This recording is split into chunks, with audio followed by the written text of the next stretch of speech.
તો news capital પર જુઓ સૌથી મોટો પર્દાફાશ।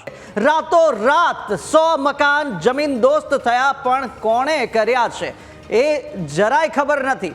100 મકાનો જમીનદોસ્ત કરી દેવામાં આવે, કોઈને ખબર નહીં આ કોણ આવીને કરી ગયું। અને સવાલ એ થાય કે પાલિકાએ ડિમોલેશન નથી કર્યું તો પછી કોણે કર્યું છે? આ નકલી અધિકારીઓ બનીને આવેલા આ લોકો કોણ હતા જે અધિકારીઓ ત્યાં આગળ આવ્યા, વહેલી સવારે દરવાજા ખખડાવ્યા, લોકોને ઊંઘમાંથી ઉઠાડ્યા અને ઉઠાડ્યા બાદ ત્યાં ડિમોલેશન કરવામાં આવ્યું? અધિકારીઓ કોણ હતા સાહેબ? 100 થી વધુ પરિવારોને નિરાધાર કરવામાં આવ્યા, એ કરનાર કોણ? પાલિકાએ ડિમોલેશન નથી કર્યું તો પછી પોલીસ બંદોબસ્ત શા માટે આપવામાં આવ્યો હતો, કેમ હતો?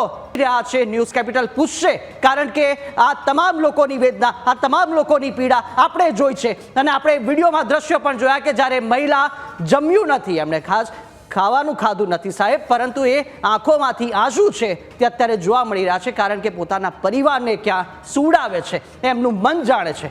એ જગ્યા પર જો સાહેબ એસીની કેબિન છોડી તમે ત્યાં આગળ પહોંચ્યા હોત તો તમને પણ ખબર પડી હોત કે ત્યાં આગળની પરિસ્થિતિ શું છે, કેવી રીતે લોકો દિવસ રાત પસાર કરી રહ્યા છે, ક્યાં જમી રહ્યા છે।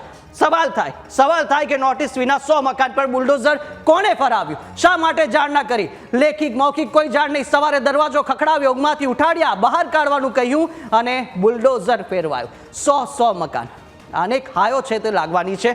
100 મકાન તૂટ્યા ત્યારે પાલિકા હતી, એ મનપા હતી, તે શું કરી રહી હતી? આ તમામ સવાલો થાય ને સવાલો અનેક પૂછાશે, ન્યૂઝ કેપિટલ પૂછશે, તમામ અધિકારીઓને પણ જોડવાનો પ્રયાસ કરીશું, પરંતુ અત્યારે પાલિકાએ ડિમોલેશન નથી કર્યું, કોણે કર્યું? પોલીસ બંદોબસ્ત, અધિકારીઓ કોણ હતા? એ ખાકી વર્દીની અંદર કોણ આવ્યું હતું?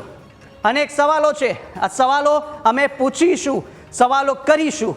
એ તમામ સવાલોને લઈ અમે અત્યારે અધિકારીઓનો પણ સંપર્ક કરીશું, એક પર્દાફાશ પણ કરીશું, કોના દ્વારા થયું છે। છોડીએ નહીં, કોઈને નહીં છોડીએ, સંવાદદાતા અમિતને પણ જોડીએ, અમિતને પણ સવાલ કરવો છે। અમિત, જે રીતે સવાલ કરીશું અને સવાલ ક્યાંક કડવા લાગે છે, એ સવાલ એમને મરચા લગાવે છે ને એટલે જે ફોન નથી ઉઠાડતા, પીએમના કાર્યક્રમનું બહાનું કાઢી અને પોતાનું મોડું કેમ છુપાવો છો સાહેબ? આટલો મોટો કાંડ થઈ ગયો છે છતાં તંત્ર શા માટે ચૂપ છે? જવાબ નથી આપવો। શું આ મામલે કોર્પોરેશનની કોઈ જવાબદારી નથી? સવાલ કરી રહ્યા છે અમે, જવાબ તો આપો સાહેબ।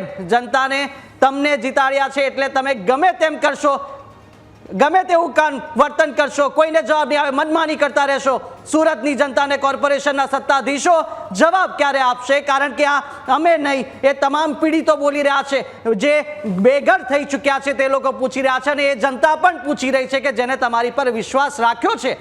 100 મકાન તૂટી ગયા છતાં જવાબદાર અધિકારીઓ ગાયબ થઈ ચૂક્યા છે, જવાબ આપી નથી રહ્યા।